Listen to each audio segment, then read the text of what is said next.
Give someone a fish and they'll eat that day. Teach them how to catch a fish and they'll never go hungry. Proverbs like this remind us how learning skills helps to move us towards self-reliance. This is never more true than with critical thinking. Memorize the solution to a problem and you may master that particular problem. Improve your critical thinking and you'll give yourself the tools to create your own effective solutions to a multitude of unfamiliar problems. Critical thinking refers to a diverse range of intellectual skills and activities concerned with evaluating information as well as our own thought in a disciplined way. When we're willing and able to examine our own capability as thinkers, acknowledging problems and weaknesses, this can help us refine our thought processes so that we learn to think and assess information in a more comprehensive way that increases our ability to identify and reject false ideas and ideologies. Critical thinking isn't just thinking a lot. A person may spend a great deal of intellectual energy defending a flawed position or pursuing a question that actually needs reformulating before progress can begin. If they never examine possible flaws and biases behind their approach, that's not thinking critically. We must want to be better at thinking, to pinpoint and minimize any biasing influence on our thought from culture and upbringing, to seek out and be guided by knowledge and evidence that fits with reality, even if it refutes our cherished beliefs. Indeed, when we think critically, beliefs tend not to be cherished, but held on the understanding that if they're shown to be unfounded, a change of position is the most appropriate response. Critical thinkers cultivate an attitude of curiosity and eagerness to widen their perspective and broaden their knowledge, and they're willing to do the work required to keep themselves properly informed about a subject. They recognize that explanations must actually explain and be testable to be worthy of serious consideration, and that legitimate theories clearly define the circumstances in which they'll concede defeat.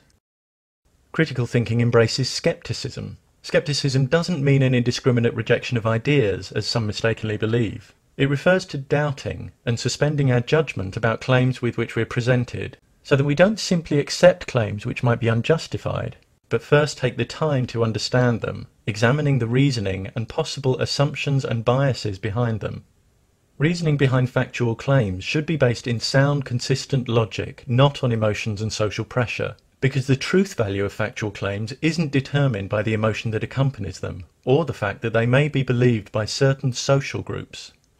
Sometimes people try to persuade us that reason has no value, but that's an untenable position. Arguing against reason is cutting off the branch on which you sit, using the very thing you're dismissing in order to construct a case against it. Reason has an intrinsic role in the decisions and judgments we make as we negotiate our way through life, whether they be momentous or trivial. If a particular line of reasoning is flawed, what will increase our understanding? Dismissing the value of reason or looking honestly at the flaws? A lack of respect for reason or evidence, or any number of obstructive character traits, will sabotage one's capacity for critical thought. One of the biggest barriers to critical thinking is an unwillingness to see complex issues in anything other than black and white terms.